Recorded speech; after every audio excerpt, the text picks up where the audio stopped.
khatam Al-Quran. Ini manfaatnya besar sekali. Kata Nabi SAW, Iqra'ul Quran fa innahu ya'ti syafi'in li ahli yaumal qiyamah. Bacalah Al-Quran karena sesungguhnya dia akan menjadi penolong bagi pembacanya pada hari kiamat.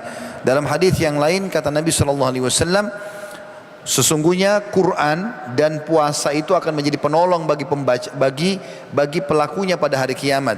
Al-Quran akan mengatakan, ya Allah, aku telah menahan dia solat malam, maka masukkan dia ke dalam surga karena aku. Dan puasa mengatakan dia telah menahan lapar dan haus karena aku, masukkan dia ke dalam surgaku atau dalam surgamu.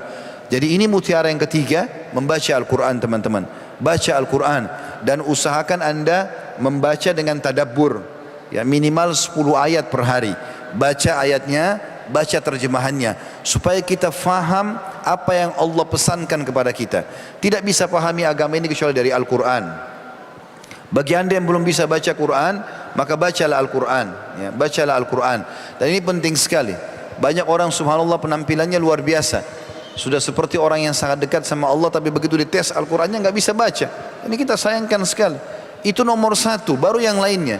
Baca Al-Quran dulu, mulai dari tajwidnya, hurufnya, kemudian baru mulai membacanya, kemudian pindah pelan-pelan mentadaburi, baru kemudian menghafalnya. Maka ini penting untuk digarisbawahi teman-teman. Dan Al-Quran ada 6.000 ayat sekian. Anda kalau mulai satu hari 10 ayat saja, maka secara otomatis hanya insya Allah tidak sampai 2 tahun Anda sudah bisa menyelesaikan mentadaburi, membacanya. Dan juga tentunya kalau kita ikutkan dengan menghafal, kita bisa menghafalnya kurang dari 2 tahun kalau kita memulai dengan 10 ayat saja per hari. Kita baca terjemahannya, mulai dihafal. Kalau kita hafal 10 ayat per hari teman-teman, kita akan pakai misalnya di sholat Qobliyah. Misal Qobliyah 2 rakaat, kita rakaat pertama 5 ayat, rakaat kedua 5 ayat. Di Ba'diyah pakai lagi ayat yang sama, 5 ayat di rakaat pertama, rakaat kedua. Maka insya Allah dalam satu hari kita sudah hafal di luar kepala 10 ayat tersebut. Dan ini harus dimulai.